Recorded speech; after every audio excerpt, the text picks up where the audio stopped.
أعوذ بالله من الشيطان الرجيم. بسم الله الرحمن الرحيم. أستغفر الله ربي وأتوب إليه.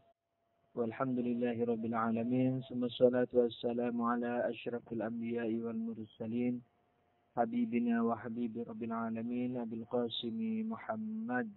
اللهم صل على محمد وعلى آله الطيبين الطاهرين المعصومين المنتجبين. Amma ba'du, assalamualaikum warahmatullahi wabarakatuh.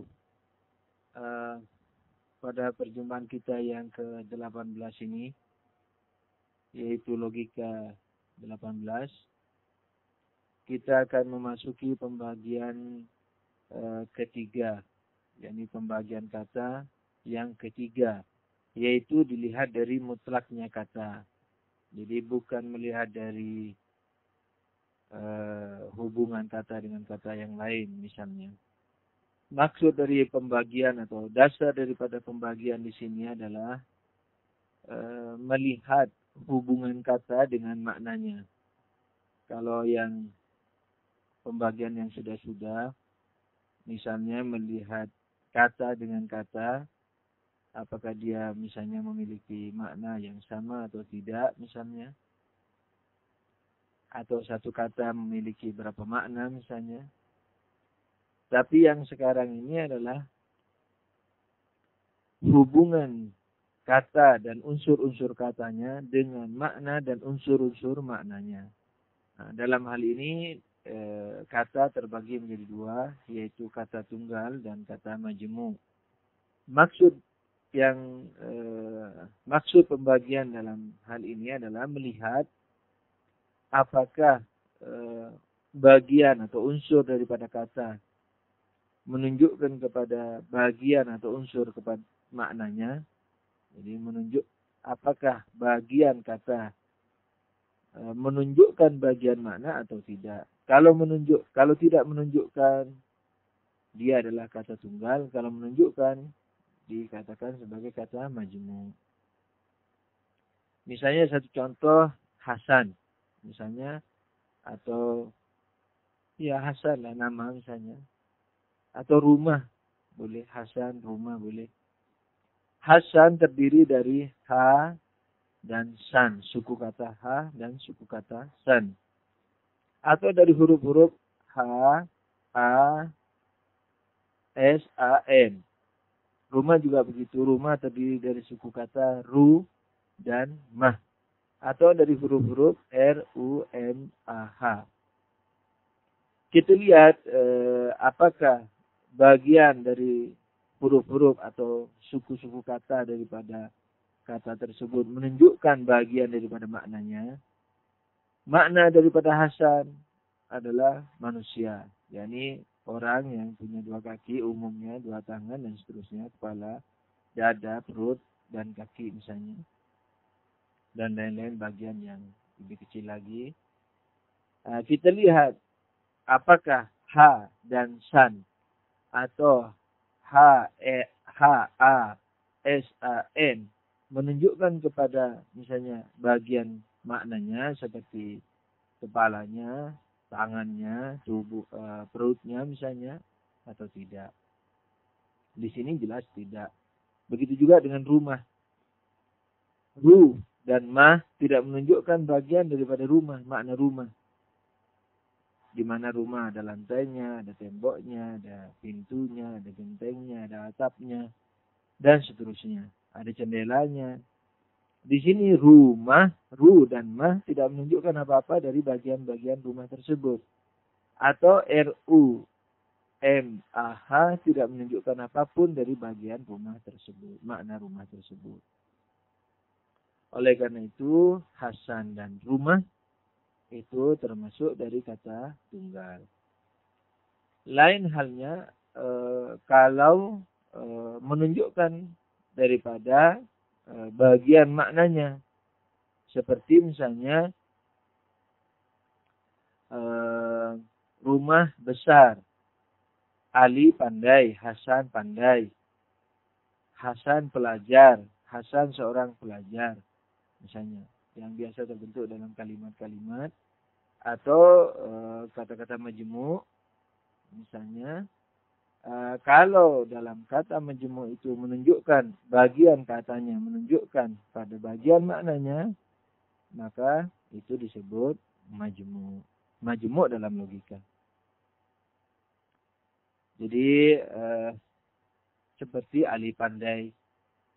Kata majmu' dalam bahasa, dia juga majmu' dalam logika. Sebab Ali menunjukkan orangnya, pandai menunjukkan sifatnya. Ali pandai bisa dipecah menjadi beberapa pecahan. Menjadi Ali dan pandai. Menjadi A, Li, Pan, dan Dai misalnya. Atau menjadi A, L, I, P, A, N, D, A, I misalnya. Walhasil, pada sebagian makna, pada sebagian katanya, itu menunjukkan pada bagian maknanya. Walaupun tidak seluruh bagian katanya. Sebab A dan L dan I dan P, A, N, D, A, I, atau A dan Li, atau Pan dan Dai, itu tidak menunjukkan apa-apa. Yang menunjukkan hanya Ali dan pandai. Jumlah semua katanya adalah Ali pandai. Bagiannya macam-macam. Salah satu bagian yang mengandung makna, yang mengandung bagian maknanya adalah Ali dan pandai. Bukan A, Li, dan Pan, dan Dai, misalnya, dan seterusnya. Atau misalnya Ali pergi ke pasar. Ali menunjukkan orangnya, pergi menunjukkan pekerjaannya, pasar menunjukkan tujuannya, misalnya. Nah, itu disebut kata majmu' dalam logika. Nah, majmu' dalam bahasa juga begitu. Misalnya, tapi dilihat, misalnya, tidak semua kata majmu' dalam bahasa, majmu' dalam logika. Begitu. Tapi kalau seperti rumah besar, itu kata majmu', itu juga merupakan kata majmu', bahasa juga majmu' logika. Karena rumah menunjukkan rumahnya, besar menunjukkan ukurannya. Tapi kalau seperti Abdullah misalnya, saya rasa itu juga masuk ke dalam majmu' bahasa. Nah, dalam logika belum tentu majmu'.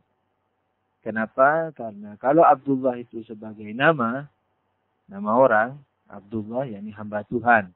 Nah, hamba Tuhan. Itu ya. Hamba Tuhan. Hamba Tuhan kan majmu' dalam bahasa. Nah, tapi kalau dalam logika belum tentu majmu'. Karena apa? Kalau hamba Tuhan itu sebagai nama, seperti antum misalnya memberi nama kepada anak antum dengan nama hamba Tuhan Abdullah. Maka hamba dan Tuhan tidak menunjukkan apa-apa dari maknanya, karena maknanya dari hamba Tuhan di sini adalah anak antum atau seorang manusia. Tapi kalau hamba Tuhan ini sebagai sifat daripada orang, maka hamba Tuhan ini termasuk majmu' dalam logika. Hamba, yakni penghambaan daripada seorang makhluk, Tuhan ini yang dihamba, misalnya. Jadi masing-masing menunjukkan kepada bagian maknanya. Hamba Tuhan, yakni menghamba kepada Tuhan kan artinya. Nah, hamba menunjukkan kepada penghambaannya, Tuhan kepada objek penghambaannya. Gitu. Anyway. Tapi kalau nama, maka dia tidak termasuk kepada majmu' logika. Nah, bagian-bagian kata tunggal itu ada 3. Kata nama, kata kalimat, dan kata alat. Kalau nama seperti Ali, air, langit, pohon, itu kata nama. Kalau dalam bahasa mungkin disebut kata benda ya. Kalau dalam bahasa, istilah bahasa. Kalau dalam istilah logika disebut kata nama. Terus yang kedua, kata kalimat. Nah, kalau dalam bahasa, saya rasa disebut dengan kata kerja. Nah, seperti makan, tidur, pergi, dan lain-lain. Kemudian kata alat, yang ketiga kata alat, kalau dalam bahasa disebut kata bantu. Seperti apa? Di, ke, dalam, dan lain-lain. Sedangkan bagian-bagian kata majmu' itu ada dua. Ada lengkap dan kurang. Ini lengkap dan tidak lengkap. Yakni kurang. Kalau lengkap, yakni seperti kalimat sempurna. Ali itu pandai misalnya. Bukan Ali pandai. Sebab Ali pandai belum sempurna. Ali pandai ngapain? Yang gitu. Sempurna yakni membuat orang tidak bertanya lagi. Ali pandai.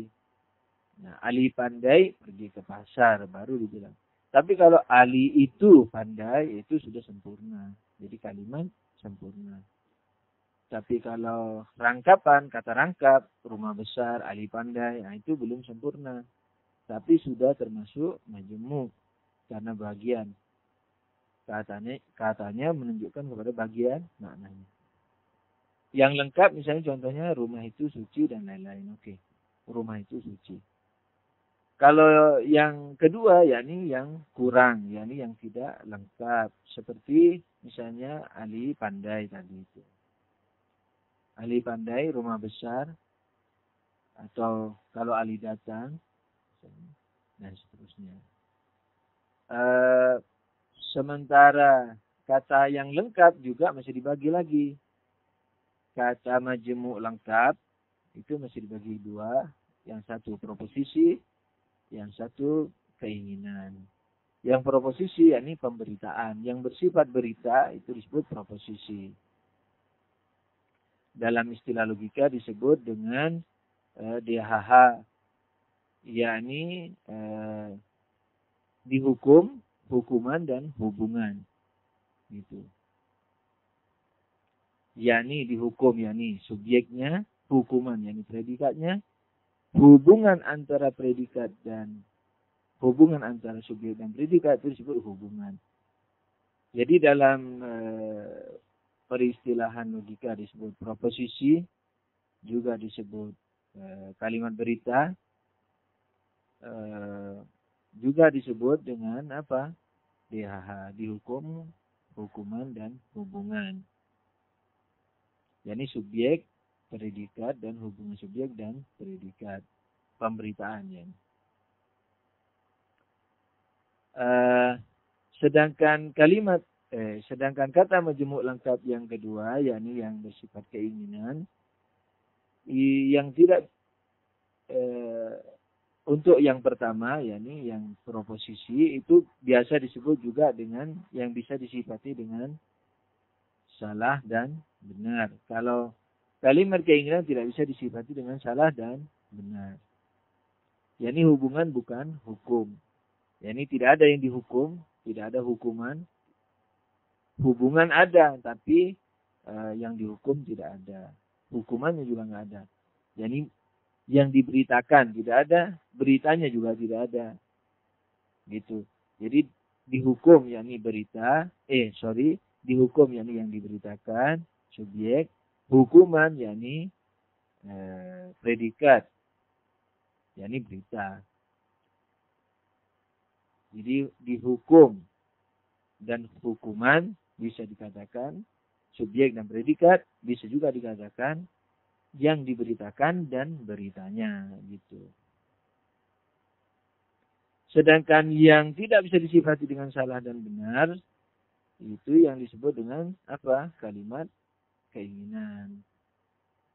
Ya, seperti tulislah, apakah kamu seorang sarjana? Dan lain-lain. Mari kita baca naskahnya.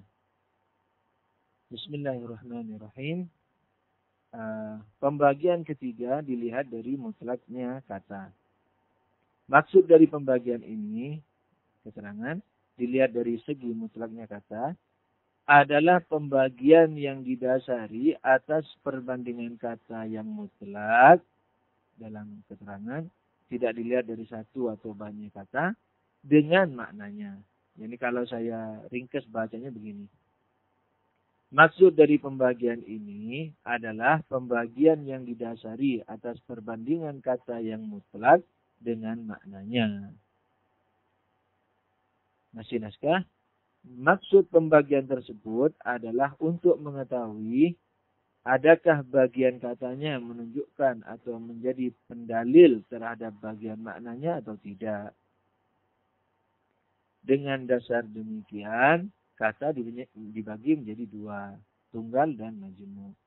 Sebagaimana yang dijelaskan tadi, apakah bagian katanya menunjukkan kepada bagian maknanya atau tidak. Kalau menunjukkan majmu', kalau tidak tunggal. Satu kata tunggal. Naskah ya. Satu kata tunggal atau mufrad dalam bahasa Arabnya atau singular dalam bahasa Inggrisnya. Kata tunggal atau mufrad adalah kata yang bagiannya tidak menunjukkan bagian maknanya. Misalnya Ali, Abdullah, rumah, alam, dan lain-lain. Penjelasan. Seperti pada definisi di atas, kata tunggal adalah kata yang bagiannya tidak menunjukkan, dalam kurung, menjadi penunjuk kepada bagian maknanya. Misalnya kata Ali. Kalau kita perhatikan kata Ali merupakan gabungan dari A, L, dan I. Dari al dan I. Atau dari A dan Li. Kemudian kalau kita lihat makna dari kata Ali, kita juga menjumpai suatu wujud yang terdiri dari bagian-bagian. Kepala, tangan, kaki, dan lain sebagainya. Sekarang kalau kita perhatikan bagian kata Ali, dan kita hubungkan dengan bagian maknanya, dapat kita ketahui bahwa bagian kata Ali tersebut tidak menunjukkan atau menjadi penunjuk kepada bagian manapun dari maknanya. Begitu pula kata Abdullah sebagai nama orang. Dan lain-lainnya. Inilah yang dimaksud dengan kata tunggal dalam istilah logika. Nah, untuk Abdullah ini kalau sebagai sifat, maka akan masuk kepada majmu'. Karena abd, yakni hamba, menunjukkan kepada penghambaannya. Allah menunjukkan kepada objek penghambaannya. Kita teruskan naskahnya. Bagian-bagian kata tunggal. Satu, kata nama, yakni isim. Seperti air, langit, Ali, sekolah, dan lain-lain.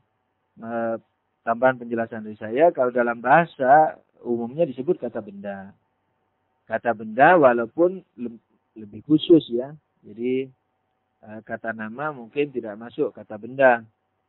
Tapi dalam kata nama ini, kata nama dalam logika,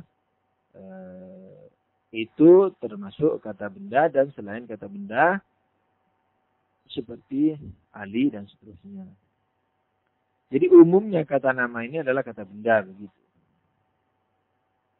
Yang kedua, naskah, kata kalimat atau the word atau the verb seperti pergi, tidur, makan dan lain-lain. Dalam istilah bahasa disebut kata kerja.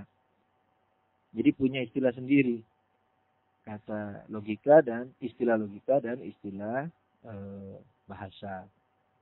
Terus kata alat atau adatun atau the particle atau the instrument. The instrument ya. Seperti dengan, di, ke, dan lain-lain. Dalam istilah bahasa disebut kata bantu. Yang kedua, yakni bagian dari mutlaknya kata dilihat dengan maknanya dilihat dengan hubungannya dengan maknanya ini. Bagian kedua adalah kata majmu' atau murakkab atau compound. Kata ganda atau murakkab atau majmu' adalah, ini naskah ya, kata ganda atau murakkab adalah kata yang bagiannya menunjukkan bagian maknanya. Misalnya rumah besar, langit tinggi, Ali pandai, Ali pergi ke pasar, Abdullah sebagai julukan tapi ya, dan lain-lain. Penjelasan. Dengan memperhatikan penjelasan pada kata tunggal, dapatlah dengan mudah Anda mengetahui kata majmu' dalam istilah ini. Yaitu kata yang bagiannya menunjukkan, dalam kurung menjadi petunjuk, kepada bagian maknanya. Seperti pada Ali pandai. Terdapat rangkapan Ali dan pandai. Tentu saja rangkapan-rangkapan yang lebih kecil juga ada. Seperti rangkapan dari sebuah kata, Ali, dan pan, dan dai.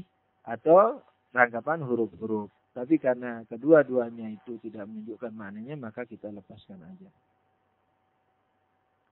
Naskah, kata Ali menunjukkan kepada pribadi alinya, orangnya. Sedang kata pandai menunjukkan kepada sifatnya, yaitu kepandaiannya. Kata majemuk di sini, yakni ilmu logika, tidak sama dengan kata majemuk dalam istilah bahasa. Kata tunggal juga begitu ya. Naskah, bagian-bagian kata majemuk. Kata majemuk dibagi menjadi dua. Lengkap atau tamun. Bahasa Arabnya, yaitu kalimat sempurna seperti Ali itu pandai, rumah itu suci, dan lain-lain. Yang kedua, kurang atau tidak lengkap, yaitu nakis. Bahasa Arabnya, yaitu kalimat yang tidak sempurna seperti kalau Ali datang, atau harga setiap insan, dan lain-lain. Jadi, kalau Ali datang gitu ya, masih koma, tidak diterusin.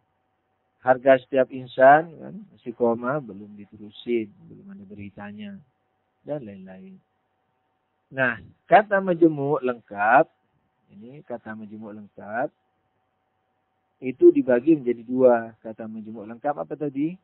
Yaitu kalimat sempurna. Kalimat sempurna ini menjadi dua. Kalimat proposisi, kalimat keinginan. Gitu.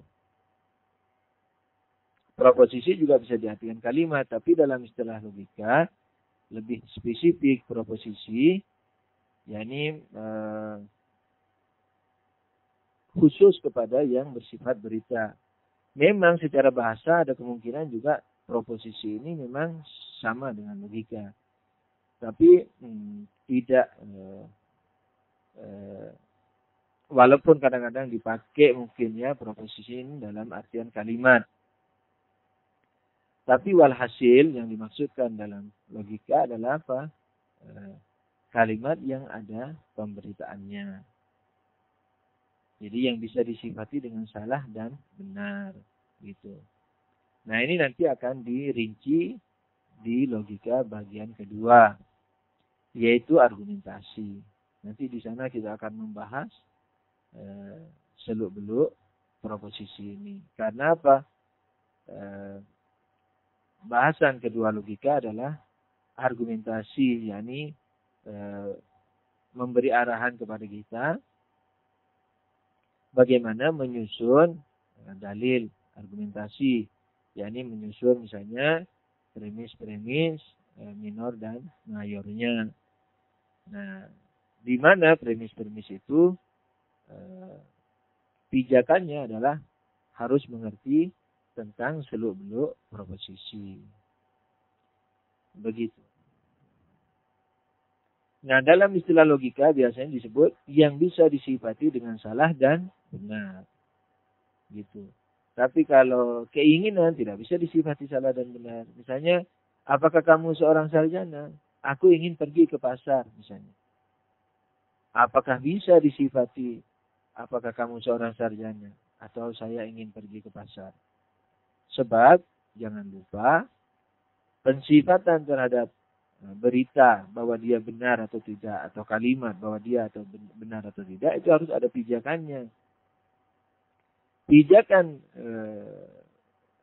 berita atau ilmu, katakanlah, lebih umum lagi ya, ilmu, gambaran yang ada di alam akal kita ini, pijakannya apa? Kenyataannya. Jadi apa yang diberitakan, kita lihat kenyataannya. Kalau kenyataannya itu benar, sesuai dengan yang diberitakan, maka berita itu disebut benar, ilmu itu disebut benar. Tapi kalau tidak sesuai dengan kenyataannya, maka berita atau ilmu itu disebut salah. Begitu. Tapi kalau keinginan, nggak ada patokannya. Kenyataannya nggak ada. Misalnya, apakah kamu seorang sarjana? Aku ingin makan. Patokannya apa? Dia tidak memberitakan sesuatu. Dia hanya mengutarakan keinginan yang ada di dalam hatinya. Gitu. Nanti akan dibahas lebih jauh lagi. Oke. Kata majmuk lengkap dibagi menjadi dua. Naskah ya, kata majmuk lengkap dibagi menjadi dua. Satu, proposisi dalam kurung kabar atau proposition. Yaitu kalimat yang bisa disifati dengan benar atau salah alias gabungan DHH.